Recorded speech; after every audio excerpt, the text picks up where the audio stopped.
Here we are. Give it a spin. One of the most perfect bouquets I think I've ever seen.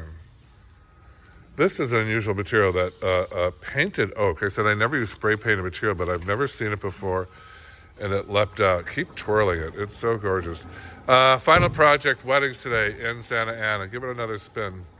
How hard was this to do? It wasn't that hard. How long have you been designing flowers?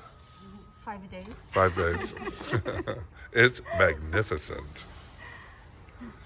It does it. Some bouquets show better on film. This one is much better in person. How long did this take you? It's 30 minutes. About 30 minutes. About a half hour. And they'll go faster once you get the first one done. Give it one more spin. It is glorious.